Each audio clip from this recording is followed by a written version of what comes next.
Guillaume. Bonjour Nicolas. Bien écoute, je suis ravi de te recevoir sur le podcast. De même, merci beaucoup de me recevoir. Beaucoup de sujets à discuter ensemble. Et oui, oui, beaucoup de sujets en effet, Guillaume. Donc, toi, Guillaume Avrin, Guillaume, tu es le coordinateur national pour l'intelligence artificielle et tu as été nommé, il me semble, en janvier 2023.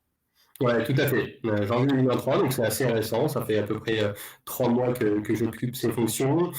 Et puis, auparavant, j'étais responsable chez un équipe rattaché au ministère de l'Industrie, j'étais responsable d'une équipe qui avait pour mission de service public d'évaluer, de caractériser les systèmes d'intelligence artificielle qui rentraient sur le marché national et européen, donc dans tous les domaines d'application de l'IA. Et c'était vraiment centré sur l'évaluation. Et aujourd'hui, la stratégie nationale pour l'IA couvre l'ensemble de la chaîne de valeur. Ah, génial. Bah, écoute, on m'a beaucoup parlé de toi et en fait, je pense en effet qu'il y a un besoin énorme d'avoir quelqu'un qui ait ce rôle de coordination parce qu'il se passe quand même beaucoup de choses au niveau national et international. Ouais, tout à fait.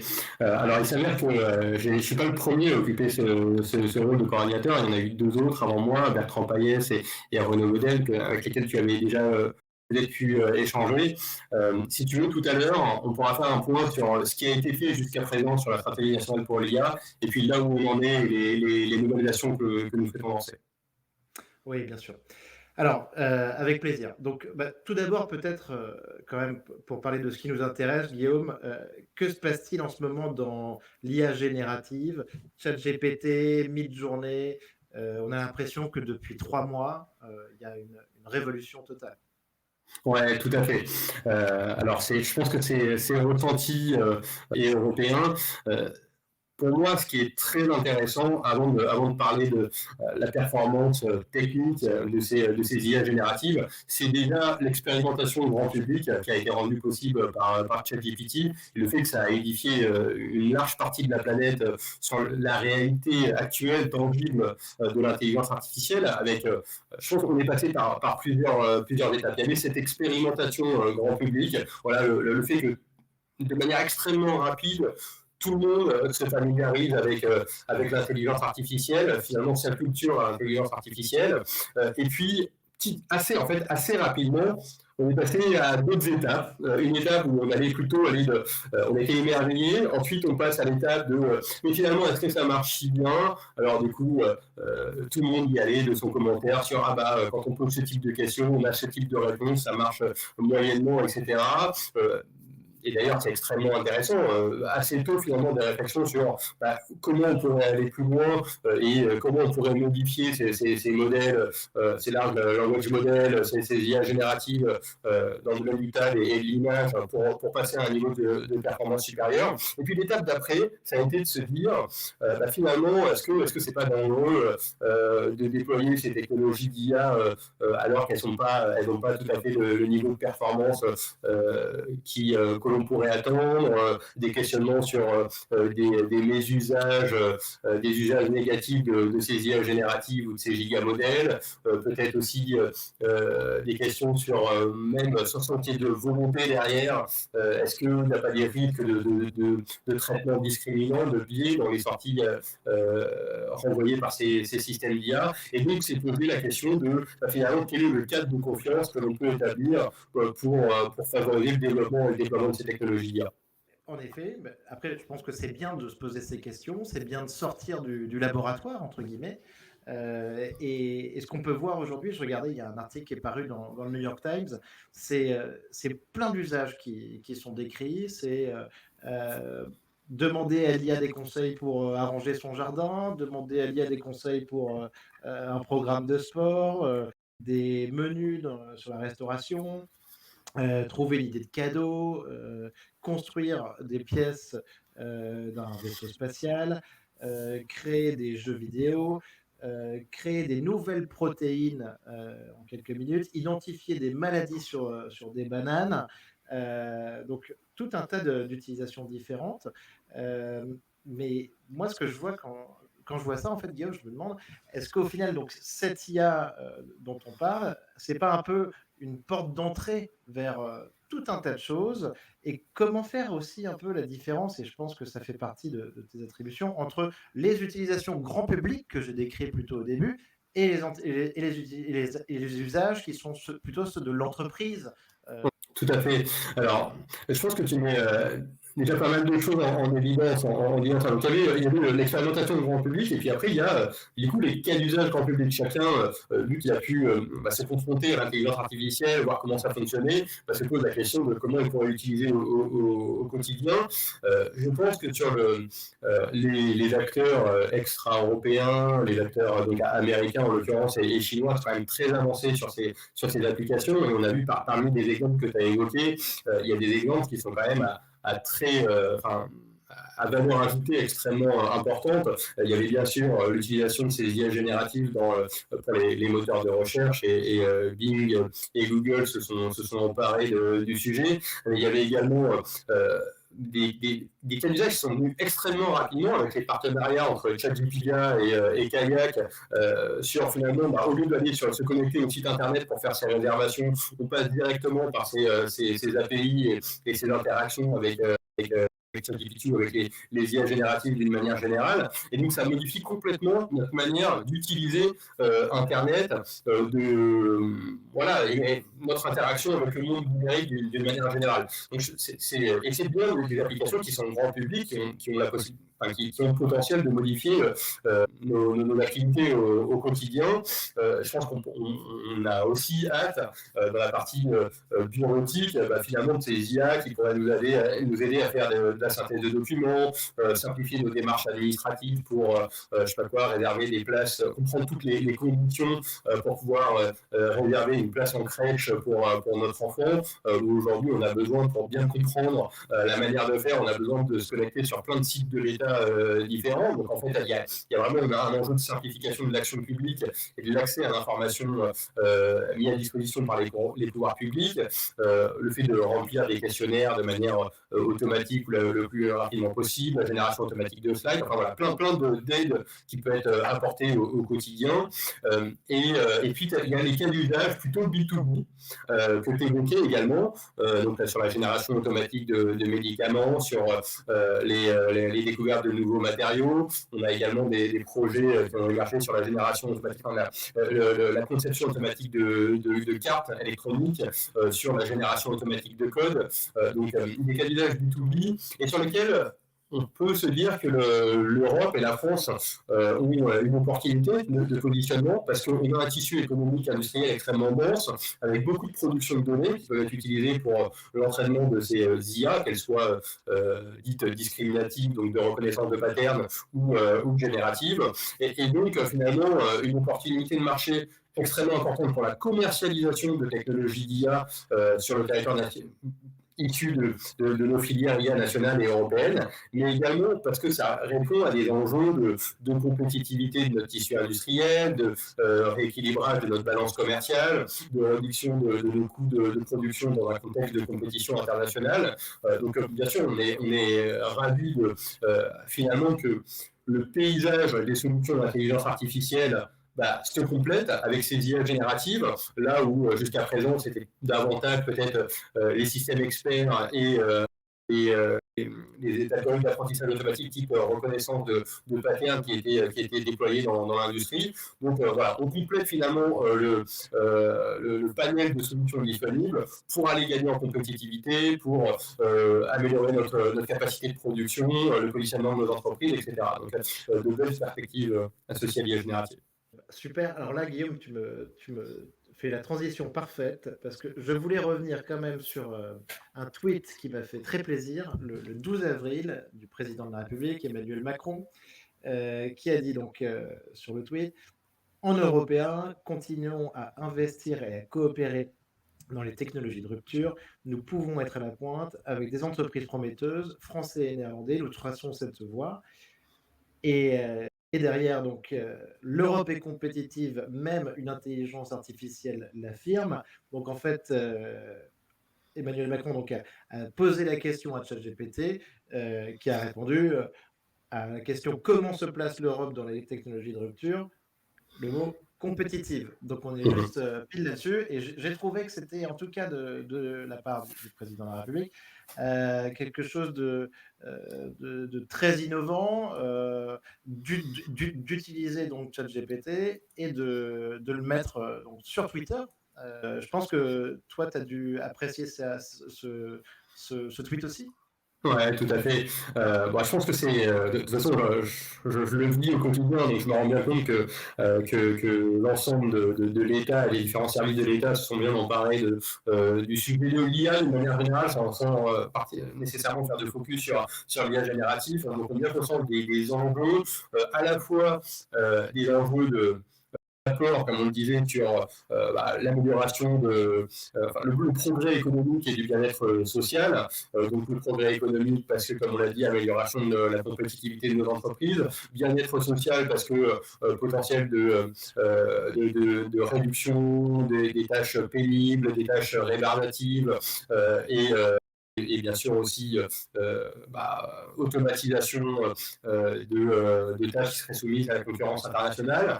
D'ailleurs, sur l'IA générative, finalement, c'était peut-être des tâches qui n'étaient pas les tâches les plus visées par les automatisations en robotique, en IA de reconnaissance de patterns qui sont automatisées par l'IA générative. C'est plutôt, ça correspond plus à de l'aide pour les métiers de production de contenu. Donc, il y a un véritable pouvoir transformateur associé à ces IA et la France et l'Europe compétitives. Je pense que c'est un, c'est un mot qui peut être interprété de différentes manières.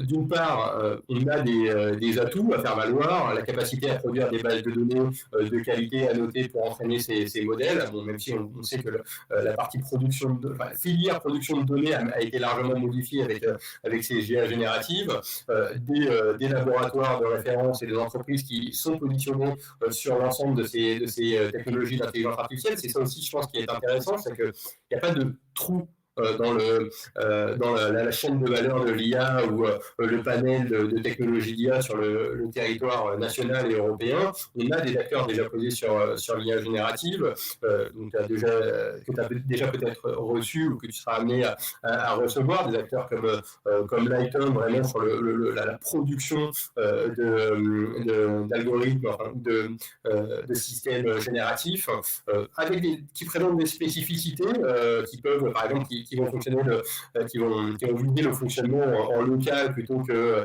dans le cloud, pour la protection des données industrielles, pour être au plus proche des lignes de production ou des acteurs industriels qui ont vocation à utiliser ces technologies. On avait également des acteurs bien positionnés sur l'IA hybride.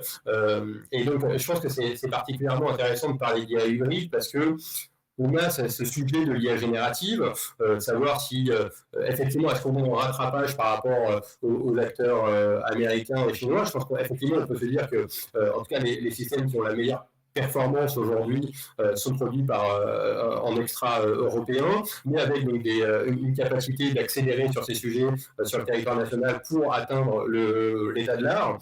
Mais en même temps, il faut qu'on se pose la question ce que j'appellerais le post-IA générative. C'est-à-dire, comment on fait pour passer justement à la prochaine innovation de rupture, au couplage entre l'IA générative et des modèles physiques peut-être, entre l'IA générative et des algorithmes d'apprentissage, des couches d'apprentissage actif pour faire du lifelong learning sur ces technologies d'IA, des couplages entre l'IA générative et des systèmes mécatroniques. Et je pense que justement pour saisir ces nouvelles opportunités post-IAG, le tissu européen d'acteurs et national d'acteurs sont assez bien positionnés. Comme je disais, il n'y a pas de manque et donc on peut établir les partenariats nécessaires pour relever ces défis. Alors, et je parle quand même de défis. Je suis désolé, ma réponse est extrêmement longue, mais bien sûr, il y a plein d'enjeux derrière. Parce que l'ingénierie de ces modèles est quand même très complexe, avec la partie, on sait que c'est hyper gourmand en temps de calcul, en capacité de calcul, le fait d'entraîner ces gigamodèles. On ne peut pas se permettre de faire de l'essai-erreur en permanence, sinon ça va nous coûter extrêmement cher. Il faut être capable de faire des petites expérimentations à petite échelle et ensuite d'extrapoler pour prédire la performance qu'on aura une fois qu'on sera passé à l'échelle. Ensuite, il y a la partie reinforcement learning, human feedback, et sur tous ces aspects de la chaîne de développement de ces gigamodèles, il y a du retour d'expérience et il y a de l'ingénierie.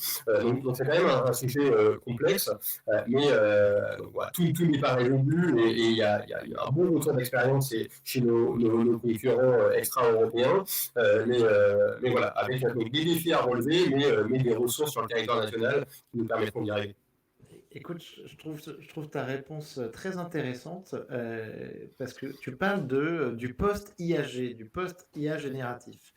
Et en effet, en fait, on voit en ce moment un petit peu ce mouvement arriver.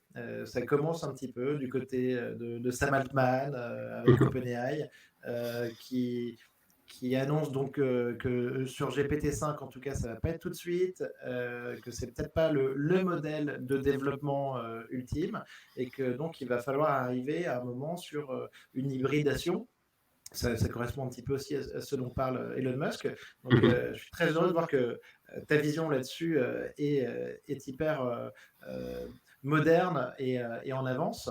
Parce qu'en fait, grosso modo, l'IA générative, c'est, à mon sens, une explosion, plein de cas qui sont complètement bluffants et ouverts à tout le monde, accessibles à tout le monde. Mais c'est quelque chose, en effet, qui... on va peut-être passer sur une nouvelle vague, où on va se dire que ça ne suffit pas et que maintenant il faut aller plus loin. Et là, tu dis qu'on est bien positionné. Oui, tout à fait. Et de toute façon, notre enjeu, et c'est dans ce cadre-là qu'on s'inscrit dans la stratégie nationale pour l'IA, ça va être de réconcilier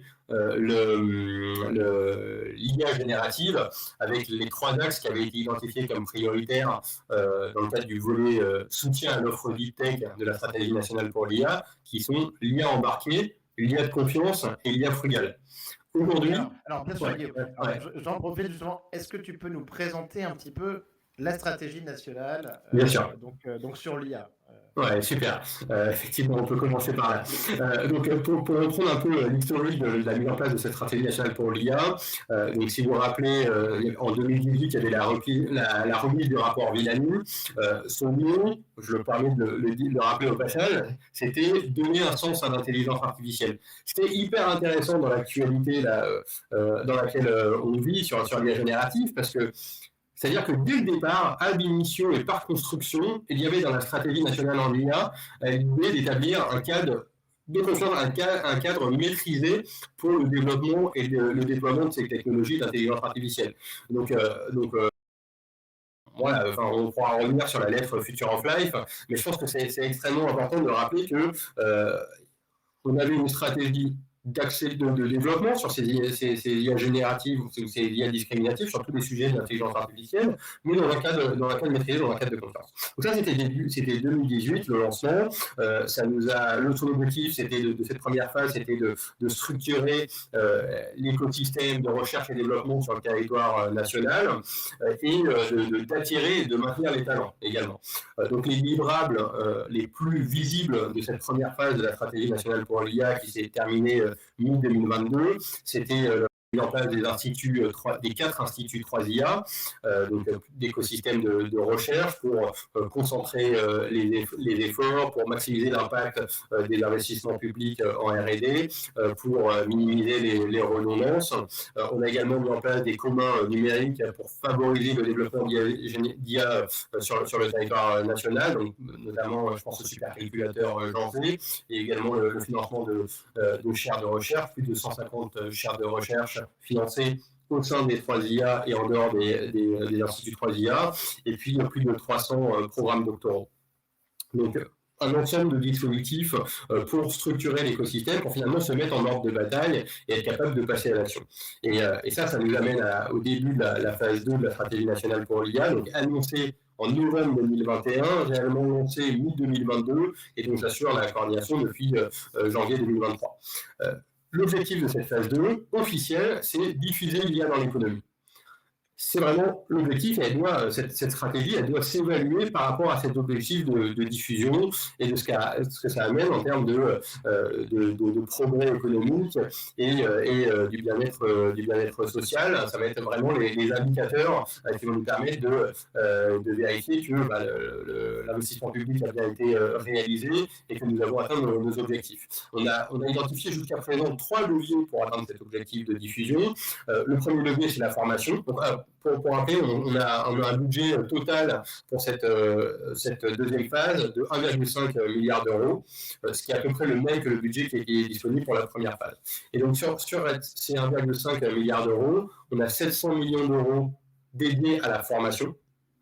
Donc formation à la fois des experts, des spécialistes de l'intelligence artificielle pour le développement de ces systèmes intelligents, mais également ce qu'on appelle les IA plus X, donc tous les acteurs qui vont disposer d'une double compétence dans leur métier, dans leur verticalité métier d'origine et intelligence artificielle. Donc, typiquement, ça peut être des médecins ou des pharmaciens qui vont se former à l'IA, des avocats, des chargés de maintenance, l'ensemble des acteurs qui, dans leur métier au quotidien, vont pouvoir être amenés à interagir avec l'IA pour faciliter la réalisation de tâches, améliorer leur productivité, etc. Ça se fait en formation initiale et en formation continue. Sont également éligibles les formations en ligne, aussi bien que les formations en présentiel. Donc c'est finalement toutes les formes, tous les types de formations qui sont éligibles dans le cadre de ce volet formation, avec vraiment un objectif de massification d'ici 2030 pour répondre aux besoins et aux enjeux de l'intelligence artificielle. Ça, c'est le premier levier, formation, 700 millions d'euros. Ensuite, on a un deuxième levier qui est le soutien à l'offre Deep Tech. Donc, c'est vraiment l'idée, c'est d'aller accompagner nos acteurs émergents de l'innovation pour proposer des solutions d'intelligence artificielle à l'état de l'art et justement les diffuser, les commercialiser pour répondre aux besoins nationaux en IA, aux besoins européens et également pour exporter à l'international ces solutions d'intelligence artificielle. Donc, il y a 3 axes qui ont été identifiés comme prioritaires pour ce soutien à l'offre Deep Tech. L'IA embarqué, l'IA frugale et l'IA de confiance. Ouais. L'IA embarqué, pourquoi? Parce que, on en parlait un petit peu tout à l'heure, on a la chance sur le territoire européen d'avoir un tissu industriel dense qui produit beaucoup de données et donc l'opportunité d'utiliser ces données produites pour entraîner nos algorithmes d'intelligence artificielle et automatiser ces tâches industrielles pour gagner en compétitivité. C'est un secteur, c'est un marché de l'IA qui est assez peu occupé aujourd'hui par les acteurs américains et chinois qui sont plutôt jusqu'à présent positionnés sur le B2C. Donc une opportunité marché à saisir, ça correspond d'ailleurs également à nos industries traditionnelles sur lesquelles on est performant, comme les transports, l'aéronautique, etc. Donc un besoin de développement d'IA embarqué, et sur les dispositifs qui sont éligibles à ce titre, on a à la fois la partie hardware pour déployer, développer des hardware innovants qui embarquent, qui font tourner ces systèmes d'IA, mais également l'optimisation de déploiement logiciel sur ces hardware. Sur l'IA de confiance, là aussi, c'est d'actualité avec la Late Future of Life, avec tous ces débats autour du cadre de confiance pour l'IA générative. On a un besoin de garantir le fonctionnement de ces systèmes intelligents pour qu'ils deviennent acceptables, qu'ils soient effectivement un succès commercial, qu'ils se déploient dans notre société, dans notre économie. Ça fait bien sûr, enfin ça se fait en lien avec l'AI Act et les futurs besoins d'évaluation de conformité de ces systèmes intelligents. Donc, on a besoin d'un cadre de confiance sur l'IA. Et le troisième sujet, l'IA frugale, c'est pour s'assurer que le développement qui va se poursuivre de l'intelligence artificielle soit soutenable et donc respectueux de l'environnement, mais également ça répond à un enjeu très concret de compétitivité, parce que si on parvient à réduire à performance constante, si on parvient à réduire la taille de nos modèles et le nombre de données qu'on a besoin pour entraîner ces systèmes d'intelligence artificielle, ça permettra de réduire la consommation énergétique pour le stockage des données, pour le calcul d'inférence, pour l'entraînement de ces systèmes intelligents. Et puis même, sans parler de consommation énergétique, juste si on regarde le fait d'être frugal en données, ça permet de réduire les coûts d'annotation des données, de nettoyage des données, de qualification des données. Donc il y a vraiment des enjeux de compétitivité associés à l'IA frugale. Encore une fois, désolé pour la tour un peu longue, mais donc le dernier levier de cette stratégie nationale pour l'IA phase 2, c'est ce qu'on appelle le rapprochement entre l'offre et la demande. Donc, dans le cadre de ce troisième levier, l'objectif, c'est d'activer tous les intermédiaires qui vont permettre d'établir une contractualisation sûre entre le développeur et l'utilisateur de technologies d'intelligence artificielle. Je pense notamment aux banques, aux assurances, aux centres d'essai, aux organismes de certification, à tous ces acteurs qui contribuent à l'acceptabilité, au rapprochement entre l'offre et la demande en IA. Si on prend juste l'exemple des assurances, on a beau avoir des systèmes d'IA qui sont extrêmement performants, si on investit dans la filière IA, comme le risque zéro n'existe pas, il va falloir être capable d'apprécier le risque associé au déploiement de ces technologies d'intelligence artificielle de manière à pouvoir les assurer.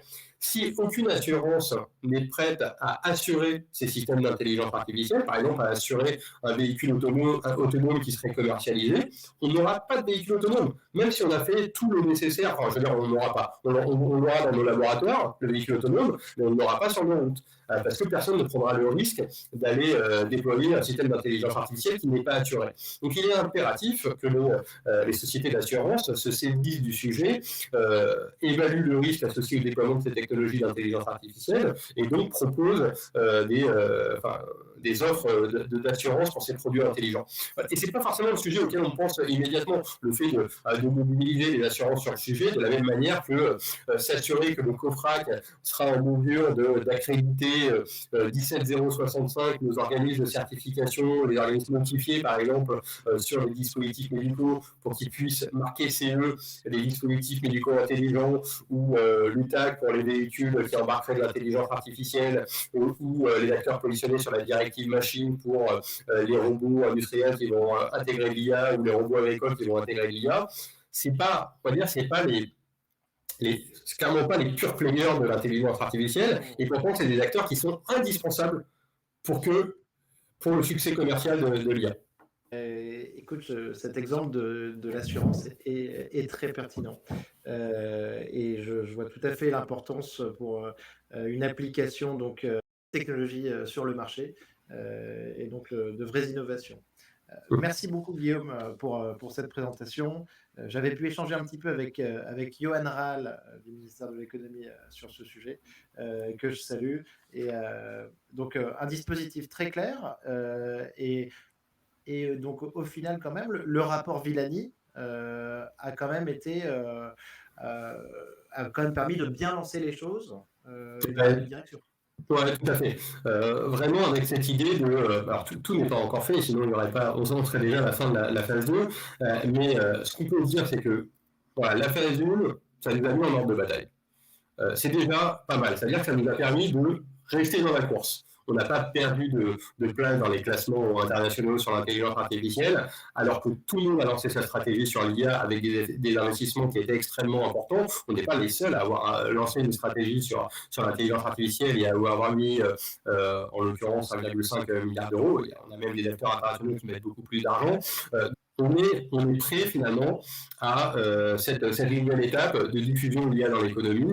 Et je pense que des forces que l'on a sur le territoire national sur l'intelligence artificielle, c'est d'une part le haut niveau de formation. Je pense notamment aux formations en mathématiques qui vont permettre de développer des systèmes d'intelligence artificielle à l'échelle large, mais aussi des formations en sciences humaines et sociales qui sont emparées du sujet et qui contribuent à développer ce cadre de confiance et alimenter des réflexions sur les exigences dites éthiques de haut niveau et qui se traduisent par des éléments extrêmement concrets, mesurables et quantifiables en termes de performance, de robustesse, de résilience des systèmes intelligents. Donc une formation extrêmement intéressantes pour accélérer sur l'intelligence artificielle. La capacité aussi de mettre à disposition de l'écosystème des communs numériques, ce qui n'est pas le cas dans tous les pays du monde. Et notamment, on a eu un excellent retour sur la mise en place du supercalculateur Jean Zé et du réseau d'ingénieurs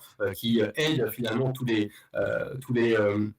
les consortiums, les acteurs qui viennent à Jean Zé pour entraîner leur modèle, que ce soit des laboratoires de recherche ou des startups, ou même des grandes entreprises. Hein, c'est ouvert à tout le monde et gratuitement. La seule condition qui est faite pour cette utilisation gratuite du supercalculateur Jean Zé, c'est qu'il y ait au moins par exemple, les résultats de l'entraînement du modèle qui soient publiés. Donc, on n'est pas obligé de tout partager, mais on demande un minimum de partage d'informations en contrepartie du fait d'avoir eu un accès gratuit à l'entraînement des modèles. Et donc, c'est à l'ère où on a besoin d'une puissance de calcul extrêmement importante pour entraîner ces IA génératives, c'est extrêmement intéressant d'avoir accès à ce supercalculateur.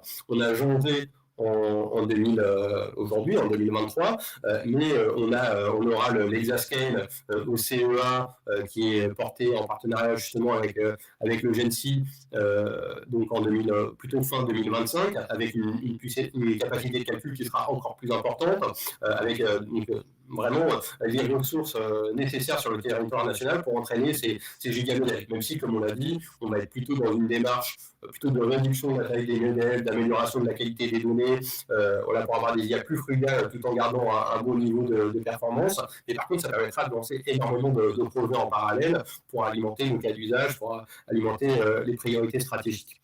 Donc voilà, cette capacité, et avec des tissus de laboratoires académiques dense et positionné sur l'ensemble des approches d'intelligence artificielle et des niveaux, on va dire, d'abstraction sur l'IA des mathématiques pures jusqu'à l'utilisation et l'intégration de ces technologies d'intelligence artificielle. Les acteurs économiques industriels qui se renforcent également. Enfin, je pense, pour donner qu'un seul exemple, le manifeste IA qui a réuni plus de 16 groupes industriels avec cet objectif de partager les savoir-faire et un certain nombre de projets sur l'intelligence artificielle, et d'organiser également des événements qui permettent d'entraîner l'ensemble de leur filière. Ouais. Voilà, un ensemble d'atouts qui nous permet à l'avenir d'envisager un futur positif sur le déploiement de solutions d'intelligence artificielle dans notre tissu économique. Ah bah, écoute, bonne nouvelle, c'est ce qu'on espère, vu l'importance que ça prend. Alors, petite question, histoire de faire une pause, justement. La question traditionnelle, Guillaume, est-ce que ChatGPT, selon toi, a passé le test de Turing? Moi, je pense que sur un certain nombre de tâches, en tout cas, il a une performance qui est humaine ou même supérieure à l'être humain. Je pense que c'est ça c'est quand même la performance qui a impressionné au départ lors des interactions avec ChatGPT, notamment les performances de système de dialogue. Donc, c'est-à-dire, on est bien dans le test de Turing, et ensuite, il y a eu pas mal de tentatives de faire passer ces IA génératives sur des examens qui étaient à destination d'êtres humains, notamment le bar exam, le barreau pour les avocats, également le test PISA par l'OCDE. C'est deux exemples parmi beaucoup qui ont été testés, et avec une réussite de la part de l'IA générative qui a passé le seuil d'acceptabilité. Donc là, je pense que oui, il s'avère que sur un certain nombre de tâches, ça a été le cas. Et ce qui est surprenant d'ailleurs, c'est qu'on a l'impression que c'est même plus le sujet. Finalement, on ne parle pas tant que ça du test de Turing sur l'IA générative, alors qu'on en parlait énormément auparavant. Aujourd'hui, on est vraiment sur des enjeux. Enfin, c'est ça qui est extrêmement intéressant avec cette expérimentation grand public, c'est qu'on a réalisé le niveau de performance de l'IA, et maintenant on en est déjà à se dire, ok, il y a des limites, pas de monnaie de physique, le raisonnement bancal, etc. Donc voilà, comment on fait pour améliorer ces modèles et passer à l'étape suivante. C'est une réponse assez courte qui montre qu'à bout, mais moi j'ai l'impression que oui, on l'a passé sur certaines tâches, pas sur tout, et que à la limite, c'est même plus tellement le sujet, quoi. Et c'est ça qui est très marrant, c'est très intéressant, c'est qu'on n'en parle plus en fait, Mhm. justement. C'est ça, ouais, tout à fait. Et c'est peut-être la meilleure confirmation sur le fait de l'avoir passé, c'est qu'il est disparu. Autre question, Guillaume, c'est sur le ressenti un petit peu, l'espoir que peuvent avoir les populations par rapport à ce que l'intelligence artificielle peut nous offrir sur notre futur, notre qualité de vie. Il y a une Mhm. étude qui est sortie il y a quelques temps. Alors, tu m'excuseras, j'ai pas la source là, mais on avait un classement sur lequel en fait on avait grosso modo l'Arabie Saoudite, la Chine qui étaient au top du classement, et sur la France on était quand même très très bas. Mhm. Heu, donc une étude qui disait, quelles sont, les attentes de la population, sur ce sujet, IA? Est-ce que ça va nous apporter vraiment des bonnes choses ou au contraire, est-ce que c'est dangereux? Est-ce que tu vois ce sentiment aussi un petit peu, c'est quelque chose qui est, un petit peu dans votre plan et dans ta fonction aussi de coordination, de travailler là-dessus? Ouais, tout Notamment à de fait. par la formation, dont tu parlais, mais Mhm. Alors, tout à fait. Après, l'objectif, ça va pas être. Enfin, je veux dire, il peut y avoir des craintes qui sont légitimes. Je dirais certainement, même, elles sont toutes légitimes. Donc surtout, le travail, plutôt que d'essayer de convaincre que l'IA, bon, c'est bien, c'est parfait, il faut absolument le déployer, je dirais que l'objectif, ça va être de lever toutes ces craintes, les unes après les autres. Donc, s'il y a besoin d'être rassuré parce que on a typiquement, si on n'est pas sûr du niveau de performance de l'intelligence artificielle et on a peur que ce soit un véhicule autonome, on n'en est pas encore là, mais qui serait 100% autonome, on a peur de le déployer, et ben c'est certainement en ayant des métriques et des protocoles d'évaluation et des environnements tests qui tiennent la route que l'on sera rassuré concernant le fait de rentrer dans un tel type de véhicule. Et en fait, il n'y a rien de spécifique à l'intelligence artificielle. Je pense que c'est le cas de toutes les innovations et produits technologiques. On est passé par une période d'incertitude concernant leur fonctionnalité, et ensuite il a fallu mettre en place l'ensemble des mesures pour fournir des garanties aux utilisateurs finaux de ces technologies. Il peut y avoir d'autres types de craintes concernant l'intégration de ces systèmes d'intelligence artificielle dans le travail et l'impact que ça peut avoir sur l'emploi. En fait, il faut bien sûr, il y a une équation économique associée à l'intelligence artificielle, il y a également une équation sociale, et il faut absolument intervenir sur les deux tableaux, accompagner par la formation, accompagner via des dispositifs associés à la valeur produite par ces systèmes d'intelligence artificielle, de manière à s'assurer que le déploiement de ces IA dans notre économie, dans nos sociétés, est soutenable de tous les points de vue. On a parlé de soutenabilité d'un point de vue environnemental, mais également d'un point de vue économique et social. C'est sur ça que l'on doit agir, et on le fait bien sûr de concert avec l'ensemble des ministères concernés. On a au niveau de la coordination nationale pour l'IA un comité de pilotage et un comité stratégique avec 9 ministères représentés et un certain nombre d'administrations et d'opérateurs. Et donc, ça nous permet de vraiment pouvoir traiter de manière simultanée, concertée et consensuelle l'ensemble de ces sujets. Donc, c'est clairement, enfin, je pense que le résultat est intéressant. Il faut absolument en tenir compte, ce retour-là, cette enquête, de manière à savoir sur quel sujet il faut encore agir de manière à assurer que, effectivement, on atteindra cet objectif de diffusion de l'IA dans l'économie pour le bien-être de tous. Ah oui, d'accord. D'accord. Donc en fait, lever les craintes, et ce que tu dis, c'est qu'il y a ce comité de pilotage, donc typiquement avec des participants côté ministère de l'Emploi, ministère de l'Écologie, et qui donc peuvent s'emparer des sujets. Ouais. Justement, donc sur l'emploi, il y a aussi une étude de Goldman Sachs qui parlait c'était un peu un gros chiffre, avec 300 millions d'emplois menacés dans le monde, et de l'autre côté, une progression potentielle du PIB de 7% en annuel. Est-ce que toi, tu as des chiffres ou des hypothèses là-dessus, ou peut-être qu'elles sont réalisées aussi par d'autres ministères? Voilà, on va effectivement s'appuyer sur les différentes cellules prospectives de l'État pour s'assurer effectivement de l'impact à moyen et long terme du déploiement de ces technologies d'intelligence artificielle. Alors c'est toujours un exercice qui est extrêmement compliqué à faire, mais c'est un exercice qui est utile aussi pour pouvoir faire des choix. C'est-à-dire que si on parle de stratégie, pour que ça porte le nom d'une stratégie, il faut bien être capable de dire, bon ben voilà, la société que l'on imagine dans 10, 20, 30, 40, 50 ans, et du coup, quelles sont les décisions que l'on doit prendre aujourd'hui de manière à atteindre cet objectif.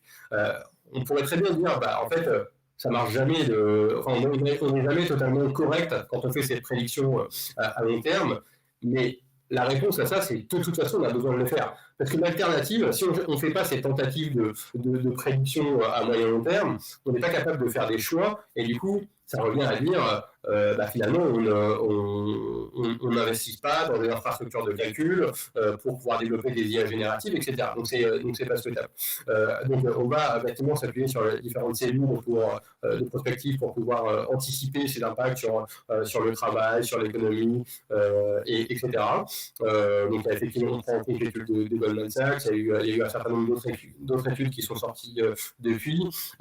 Encore une fois, je pense que le sujet, c'est plutôt ça c'est un avis très personnel que je partage, mais davantage que le sujet du travail, c'est le sujet, la question qui est posée par l'intelligence artificielle, c'est celui de l'interaction à plus long terme entre l'humain et la machine, le sujet de la formation, le sujet de la redistribution des richesses produites par l'IA.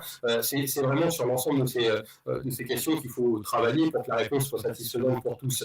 Mais je pense que personne n'est prêt à défendre aujourd'hui le fait qu'on maintienne des activités qui soient pénibles, qui soient rébarbatives, etc.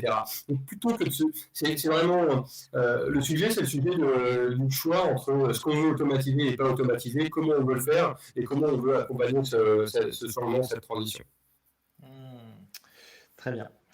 Autre sujet, Guillaume, c'est ta vision un petit peu sur l'IA générative, qui est quand même un petit peu le thème du podcast aussi en particulier, sur l'IA générative et ses imprécisions ou ses hallucinations. Donc on a pu voir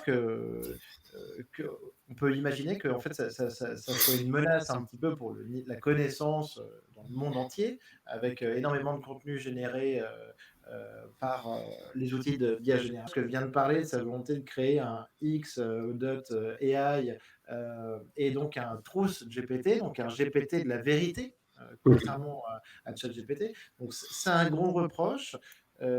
Comment est-ce que tu vois ça? Parce que pour toi, c'est un danger qui est identifié.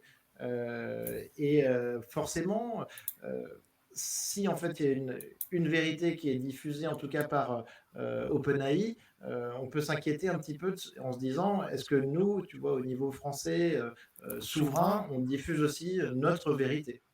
Ouais, je pense qu'il y a deux parties dans ta question. D'une part, il y avait eu la distinction qui avait été faite par Anthropic sur le fait de parler d'IA qui était honeste, et en l'occurrence, sur l'IA générative aujourd'hui, je pense et Yann Lequin le reconnaissait, on est sur des IA qui peuvent apporter aujourd'hui une aide dans un certain nombre de tâches, donc qui sont utiles au quotidien. Malgré tout, on n'a pas la certitude qu'elles soient non exemple de biais, et on n'a pas la certitude non plus, en l'occurrence même on est sûr qu'elles ne sont pas honnêtes dans le sens où elles peuvent avoir tendance à inventer des choses. Et c'est exactement ce que tu disais. Donc je trouve que cette distinction est intéressante. On voit à peu près où on en est aujourd'hui. C'est déjà bien d'avoir des IA qui peuvent nous aider au quotidien, qui nous permettent d'accélérer, d'améliorer notre productivité. Maintenant, c'est pas la fin de l'histoire, et il faut aller le plus rapidement possible vers effectivement ces IA qui nous donnent finalement en lesquels on a confiance, en lesquels on a confiance. Et ce qui est intéressant, enfin une question qu'on se pose au niveau de la stratégie nationale pour l'IA aujourd'hui, c'est finalement quelles sont les spécificités liées à l'intelligence artificielle générative et à ces gigamodèles d'usage général par rapport aux évaluations qui avaient cours jusqu'à présent, en termes de métriques à utiliser, de protocoles d'évaluation, de constitution de bases de données de test, etc. Donc on n'a pas nécessairement toutes les réponses à ces questions. Je pense que c'est une réflexion qui doit se faire avec l'ensemble des experts du domaine, qui a vocation aussi à alimenter les normes harmonisées qui seront utilisées dans le cadre des évaluations de conformité de l'AI Act. Mais ce n'est pas la première fois qu'on est sur des évaluations pour lesquelles les sorties du système d'intelligence artificielle sont arrivées donc dans une dimension importante. Je m'explique, par exemple, sur la traduction automatique, on avait déjà plusieurs réponses possibles pour une traduction, pour une phase à traduire données, et donc on a dû développer des métriques qui nous permettaient d'évaluer la qualité de la traduction avec des métriques type surtout Blue en l'occurrence, avec tout le monde reconnaît à la fois l'imperfection de ces métriques et donc la difficulté qu'il y a à évaluer de manière fiable les algorithmes de traduction automatique, et pourtant ces métriques nous ont permis d'améliorer substantiellement les performances de ces traducteurs automatiques. Et on le voit aujourd'hui, quand on utilise les traducteurs automatiques accessibles en ligne, on a vraiment atteint un niveau de performance qui est extrêmement intéressant. Donc, je pense déjà un premier élément de réponse, c'est qu'il faut rapidement converger vers l'identification de ces spécificités liées à l'IA générative par rapport aux IA de reconnaissance de patterns, aux IA discriminatives. Est-ce qu'il y a réellement des nouveautés, ou alors c'est l'IA de traduction automatique, mais quelles sont-elles, comment on formalise les métriques et les protocoles d'évaluation, et d'autre part, il y a peut-être un certain nombre de mesures à prendre côté contrôle de la génération de deepfakes, de nouveaux contenus, à essayer de limiter le nudging négatif qui pourrait être opéré par ces systèmes d'intelligence artificielle. Il s'avère, quand on voit les sous-présidence française de l'Union européenne, il y a eu l'ajout d'un certain nombre d'articles, d'exigences spécifiques liées à l'IA d'usage général. Et d'ailleurs, c'était des premiers niveaux d'exigence, mais avec l'idée derrière que des actes d'exécution de la Commission européenne ultérieure devaient préciser les exigences techniques attendues de ces IA. Bon, on avait notamment comme exigence intéressante le fait de dire que lorsqu'il manque de transparence par rapport à l'utilisateur final de cette technologie d'IA générative ou d'usage général, qu'il dispose de suffisamment d'informations pour savoir et comprendre qu'il est en train d'interagir avec une intelligence artificielle. Et pour l'instant, c'est une exigence qui est présente dans la version actuelle du texte. On ne donne pas la solution, d'ailleurs c'est souvent comme ça, c'est une exigence, on ne dit pas comment il faut le faire. Après, il peut y avoir des travaux normatifs ou même des solutions, des innovations qui viendraient des développeurs de technologies d'IA originales de manière à atteindre cet objectif. Mais déjà, il faut avoir conscience qu'en fait, c'est pas un manque aujourd'hui dans l'AI Act, c'est déjà prévu. On a jusqu'à présent, à l'état actuel des réflexions, on a déjà une exigence qui dit qu'il faut mettre en place des choses pour que lorsque l'on voit un contenu sur les réseaux sociaux, qu'on soit capable de dire si oui ou non ce contenu a été généré par l'IA. Donc c'est extrêmement intéressant. La manière de faire ça ensuite, honnêtement, je n'ai pas la réponse à donner aujourd'hui. Je sais que par ailleurs, il y a des gens qui travaillent, alors c'est autre chose, puisque c'est justement pas perceptible par l'humain, mais il y a apparemment des signatures que l'on peut mettre, imperceptibles par l'humain, que l'on peut mettre dans le texte généré de manière automatique ou dans les images générées de manière automatique, de manière à savoir a posteriori si ce contenu était original ou au contraire généré par une IA. Donc, voilà, on voit que c'est quand même un secteur assez dynamique sur lequel on est en train de progresser et en fait sur lequel il faut progresser au même rythme que le développement de ces IA génératives ou post-IAG. D'accord. Donc en fait, ce que tu dis, c'est que là-dessus, en tout cas, il y a beaucoup de choses qui sont déjà lancées sur le European AI Act, en fait, qui doit entrer en vigueur en 2025. Et donc, ce qui veut dire aussi, donc peut-être l'identification des sources, la possibilité de reconnaître du contenu avec des copyrights. Ça, c'est des aspects sur lesquels, en fait, il va y avoir des obligations qui vont être mises en place et qui pourra forcément nous conduire à peut-être un peu plus de vérité. Et donc, j'imagine aussi peut-être des possibilités de signature, notamment pour savoir qui est l'auteur en fait du contenu. Alors voilà, autant je vais éviter par rapport au risque de nudging et de savoir des deepfakes, etc.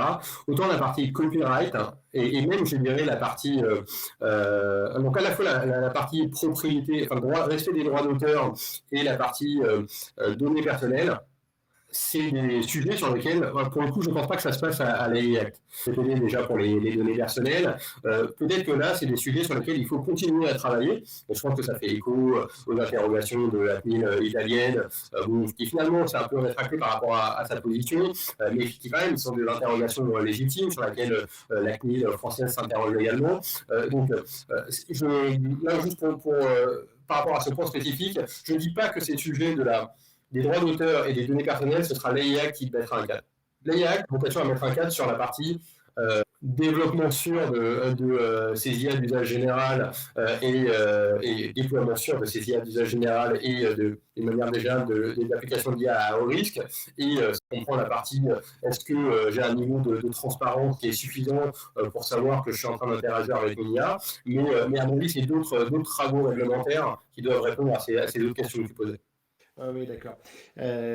Non, parce qu'on peut imaginer, donc alors peut-être juste pour continuer, donc de l'autre côté par contre, donc sur l'Italie donc qui a banni, donc ChatGPT fin mars, hein, donc sous conditions, pour des conditions qui sont un petit peu celles, de la protection des données personnelles. Ça a fait, un petit scandale. Moi personnellement, j'ai trouvé ça assez dingue. On a vu, dans les médias que ça a résulté en tout cas à une recherche extraordinaire, record du nombre de VPN en fait pour pouvoir contourner ça en Italie. Qu'est-ce que tu as pensé toi de cette mesure? En tout cas, tu as vu qu'ils sont revenus en arrière. Donc aujourd'hui, ChatGPT est plus banni d'Italie. Moi, je pense que c'était de la même manière que cette notion de moratoire de 6 mois. Je pense que c'est pas aujourd'hui la bonne manière de traiter ces sujets, étant donné qu'en fait, il y a énormément de travaux en cours pour définir ce cadre de confiance sur l'intelligence artificielle. Donc, je ne pense pas qu'on puisse se dire on va arrêter le développement de ces systèmes d'IA, pouvoir se concentrer sur le cadre de confiance, étant donné qu'il y a déjà énormément de travaux en cours sur le cadre de confiance qui vont apporter des résultats assez rapidement. Et de toute façon, tu as rappelé le calendrier, on aura un cadre réglementaire bien établi d'ici 2025. Donc finalement, c'est déjà quelque chose sur lequel on avance extrêmement rapidement. J'ai l'impression que de toute façon, comme tu le disais, on voit bien que la réaction par rapport à ce type de mesures est en fait assez même négative de la part de l'ensemble de la population, avec des techniques de contournement. Donc aujourd'hui, il y a un truc qui est certain, c'est qu'il faut respecter la loi, il faut respecter la réglementation. À partir du moment où on n'a pas justement de problème de non-conformité aux exigences réglementaires et que par ailleurs il n'y a pas eu effectivement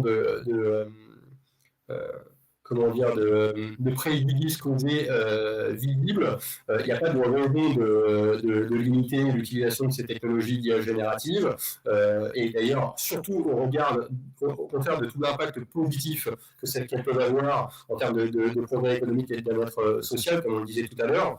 Donc voilà. Je pense qu'aujourd'hui, en fait, on est en tout cas au niveau européen, je ne parle pas pour le reste du monde, mais en tout cas au niveau européen, on est dans cette bonne dynamique de travailler de concert sur la partie développement de l'outil de confiance et la partie développement de ces IA génératives. Donc moi, je dis, continuons, au contraire, accélérons sur les deux volets. Très bien. Guillaume aussi, il y a un sujet qui revient, un sujet sur lequel en fait on ne sait pas vraiment ce qui se passe, mais c'est sur la potentielle fuite de données qui arrive dans les entreprises. On imagine qu'il y a plein de salariés qui ne sont pas forcément éduqués aujourd'hui sur le sujet, pas suffisamment formés, et qui peuvent, par exemple, copier le plan stratégique de leur entreprise dans ChatGPT en demandant des réponses. Qu'est-ce que tu penses de ça? Est-ce que tu penses que il faut agir, faire de l'éducation et est-ce que tu penses que c'est un danger? Je pense que c'est oui aux deux parties de la question. Il faut former. Former parce que on ne pourra pas tout faire avec l'intelligence. Enfin, toutes les utilisations de l'intelligence artificielle ne sont pas correctes de la même manière que les médicaments. Il y a bien des contre-indications, des non-indications. On ne peut pas faire n'importe quoi quand on prend des médicaments. Et à partir du moment où on les utilise bien, ça apporte beaucoup de bénéfices. Donc, je pense que c'est la même chose sur l'IA, un besoin de formation, de sensibilisation, de réglementation. Et également, certainement le développement de solutions souveraines pour l'IA générative. Je pense que c'est extrêmement important. Je ne dis pas que c'est le cas sur toutes les applications. On peut s'attendre à ce que sur des applications qui sont non critiques, les acteurs se tournent, enfin les utilisateurs finaux de ces technologies d'IA générative se tournent vers la meilleure solution qui existe sur le marché, qu'elle soit produite par les États-Unis, la Chine ou l'Europe. Mais sur d'autres types d'applications, et notamment quand on est sur des cas d'usage industriels avec des enjeux de propriété industrielle, on a à mon avis, intérêt à se tourner vers des solutions typiquement qui fonctionnent on-prem, en local, et c'est justement ce qui est intéressant dans l'offre de Lighton, avec des modèles plus réduits qui ont vocation à fonctionner en local. Donc oui, je pense que c'est hyper important, ça fera partie, à mon avis, des sujets que l'on poussera dans le cadre de la stratégie nationale pour l'IA. Ouais, super. Très bien. Et donc, je vais pouvoir interviewer jeudi. Donc, D'accord. j'ai hâte de parler avec eux. Et en tout cas, ça a l'air super important. Qu'est-ce que tu penses, Guillaume, est-ce que tu as vu donc AutoGPT récemment? Vas-y, dis-moi. Donc AutoGPT, tu sais, AutoGPT, c'est ce qui est, ça vient de sortir. Tout le monde parle un petit peu de ça depuis 2 semaines. Suite à Baby AGI, AutoGPT, on est sur une vague d'automatisation de ChatGPT pour essayer de lui faire passer à une approche un peu plus automatisée. Donc en le connectant à Internet, en permettant donc à plusieurs GPT-4 de travailler ensemble, ce qui fait qu'ils deviennent un petit peu des agents. L'idée, c'est aussi de leur permettre d'avoir une mémoire à long terme qui est plus importante. Et donc, en fait, on arrive un peu sur une nouveauté, une extension de GPT-4 faite par des geeks. Mais attention, on parle quand même d'un modèle qui a été téléchargé 75 000 fois sur GitHub. Donc, en fait, des geeks qui disent bon, bah, nous, on va pousser les travaux encore plus loin que ce qu'a fait Open sans limite pour aller sur une AGI ou en tout cas une automatisation plus grande sur les modèles de langage. J'étais sûr que tu allais me parler à un moment donné des AI. Je pense que c'est intéressant d'essayer d'améliorer au maximum les performances de ces IA génératives, ces IA d'une manière générale, comme on l'a dit, parce que ça apporte énormément de progrès. Enfin, tu m'entendras jamais dire que il faut limiter les performances de ces IA. Malgré tout, on est, ne serait-ce que par construction, sur des systèmes qui sont plutôt orientés tâches, qui sont optimisés pour résoudre des problèmes qui sont bien définis. Ça peut donner l'impression d'être en fait à domaine d'application extrêmement large. Et c'est vrai qu'on s'est rendu compte que sur les IA génératives, une capacité à prédire le prochain mot, bah, en fait, c'était extrêmement utile pour un très grand nombre de tâches associées au traitement de la langue. Donc, voilà, enfin, je pense que c'est extrêmement intéressant de voir ces initiatives qui permettent de repousser les frontières des performances. Je pense qu'on est. Oui, non, on est sur de l'expérimental. Alors, Ouais. j'avais d'autres questions pour toi parce que j'ai vu que tu avais fait un PhD donc en neurosciences et robotique. Donc, ma question par rapport à ça, c'est comment est-ce que tu vois l'incarnation de l'intelligence artificielle dans le sens où tu as parlé tout à l'heure un petit peu d'IoT déjà, mais tu vois le déplacement de cette intelligence artificielle vers la robotique. Je trouve que c'est un sujet dont on commence un petit peu à parler, mais on se dit qu'on vient de faire un progrès immense en fait dans l'intelligence artificielle au niveau software et que peut-être qu'une des futures vagues, et une future vague à prendre au niveau français en tout cas aussi, et de cette stratégie, c'est de réussir à l'embarquer dans des systèmes, dans des robots. Comment est-ce que tu vois ça, notamment par rapport à tes expériences passées? Ouais, tout à fait. Alors moi, ce que je dirais, c'est que en fait, on se rend compte que ça coûte extrêmement cher de développer des systèmes mécatroniques performants, beaucoup plus cher que de développer des logiciels, et qu'en plus, c'est difficilement applicable. Enfin, on ne peut pas simplement copier un robot qu'on aurait bien développé. Enfin, le fait de produire des copies, ça coûte cher. Donc, il y a un véritable enjeu autour du développement de systèmes mécatroniques qui soient le plus performants possible. On avait, si tu te rappelles, à l'époque, il y avait les premières vidéos de Boston Dynamics qui sortaient. On était déjà impressionné des performances de Big Dog, d'Atlas, etc. Il y avait d'ailleurs le DARPA Challenge qui permettait de tester ces robots humanoïdes sur un certain nombre de tâches. Et c'était déjà impressionnant et ça faisait énormément parler. Ça faisait réagir la communauté. Alors peut-être pas autant que l'expérimentation, enfin, c'était pas de l'expérimentation grand public, c'est plutôt de la communication. Donc Ou les X-Prize aussi, un peu. Voilà, ouais, tout à fait. Donc c'était impressionnant. Alors il s'avère qu'en fait, souvent on n'entend pas le son associé à la vidéo, c'est des moteurs à essence qui font énormément de bruit. Donc on est quand même, en fait, quand on est devant le robot, on se rend compte encore qu'on n'est pas à un niveau de performance niveau naturel proche de l'être humain, mais ça reste impressionnant. Et on se dit que avec cette convergence entre la partie software et l'intelligence, avec ces systèmes mécatroniques qui, avec leur degré de liberté et leurs actionnaires, sont de plus en plus proches de ce qui est capable de faire un être humain, c'est finalement avec ce type d'application qu'on va pouvoir réellement utiliser les systèmes intelligents dans nos industries pour automatiser les tâches difficiles, etc. Enfin, le nombre de tâches automatisables sera est de plus en plus important lorsqu'on rapproche le software de l'hardware, de la mécatronique. Et c'est effectivement, enfin, quand on parlait de programmes post-IAG, et tu le disais, c'est un de nos objectifs, être capable de coupler ces récents progrès d'IA générative avec des systèmes mécatroniques performants. Ouais. Et on a des bons labos, on a des entreprises performantes sur le territoire national. Peut-être que je dirais, autant sur la robotique mobile, on a plein d'entreprises et une très bonne industrie. Sur la partie robotique industrielle de production, on est peut-être un peu moins bien placé que certains acteurs, même européens, si on pense à l'Allemagne, à la Suisse, même à la Suède, et je dirais même à l'Italie. Donc il y a un certain nombre d'acteurs assez compétents sur le développement de ces systèmes mécatroniques, mais du coup, des partenariats extrêmement intéressants à mettre en place au niveau européen pour faire émerger des champions européens. Donc, voilà, des belles perspectives. Peut-être que la prochaine innovation de rupture viendra de ces couplages mécatroniques et génératifs. Ah bah, très bien. Et écoute, c'était justement la question que j'allais te poser. Des possibilités, des grandes possibilités, grandes découvertes que tu peux imaginer à court terme. Tu me dirais quoi? Grâce aux technologies de l'intelligence artificielle. Comme question. Il y en a plein, j'imagine que tu as une liste qui est très très longue. Parce que tu ne veux pas non plus privilégier, mais est-ce que tu t'imagines par exemple des découvertes dans la médecine, dans les biotech?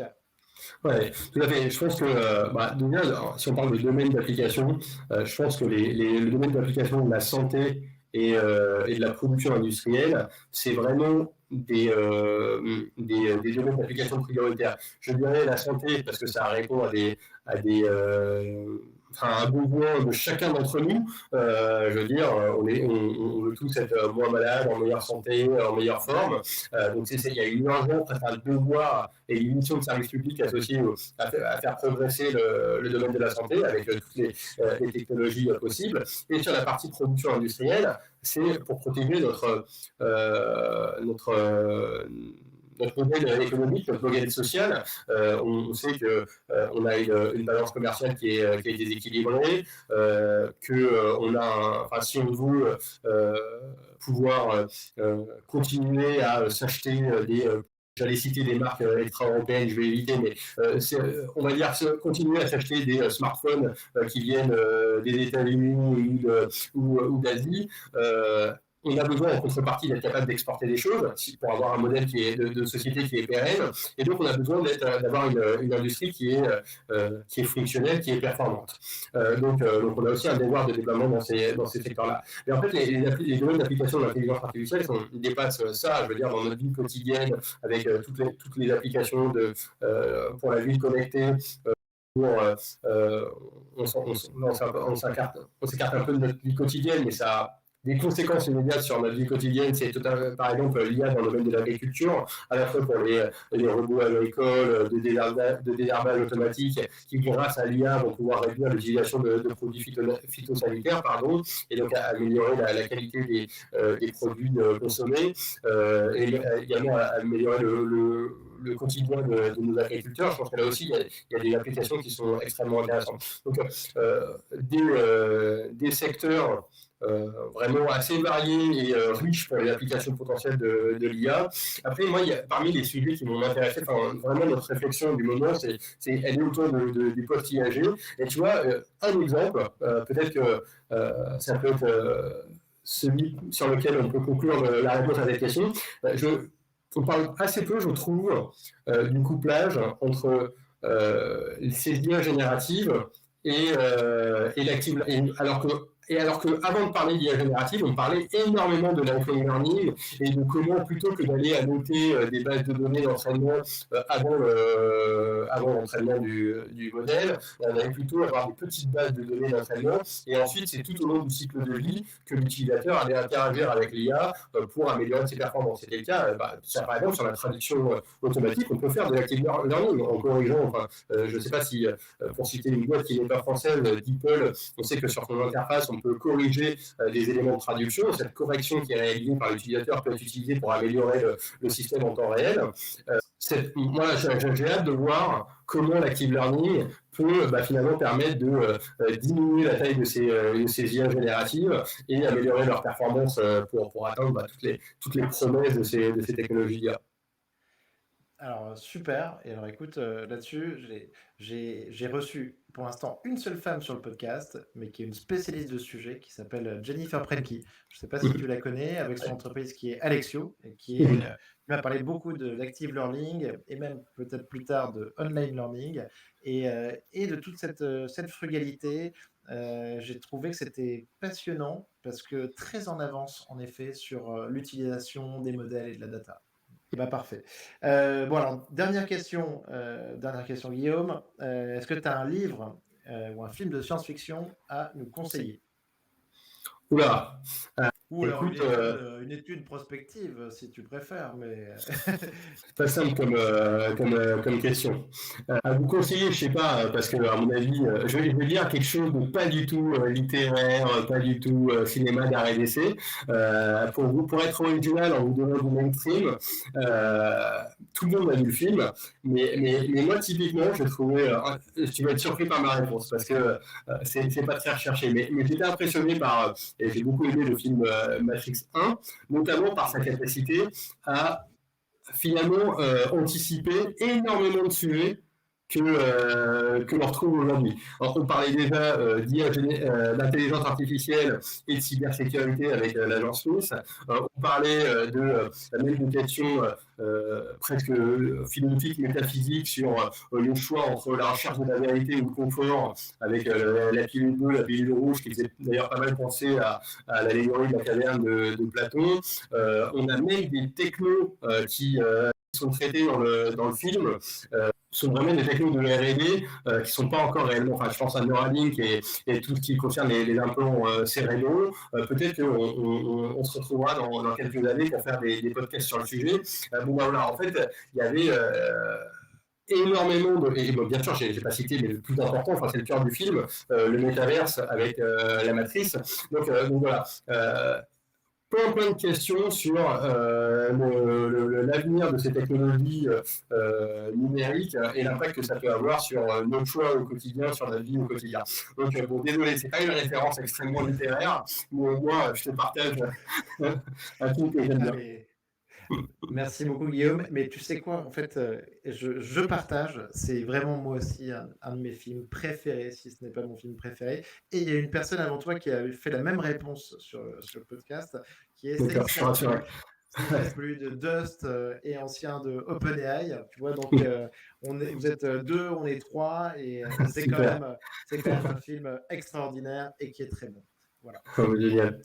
Donc, merci beaucoup, Guillaume. Merci d'avoir pris le temps de nous expliquer un petit peu cette stratégie nationale sur l'intelligence artificielle. Moi, je trouve ça génial en fait qu'il y ait toutes ces initiatives et tout le monde m'en dit le plus grand bien. Il y a un besoin qui est énorme, donc bravo parce que j'imagine que tu ne dois pas t'ennuyer en ce moment. Alors, c'est clair, il y a beaucoup de choses à faire. Merci beaucoup pour l'échange, pour l'invitation et bien sûr à ta disposition pour poursuivre les échanges. Super. Merci beaucoup Guillaume. À À bientôt. bientôt. Au revoir. Ciao, ciao.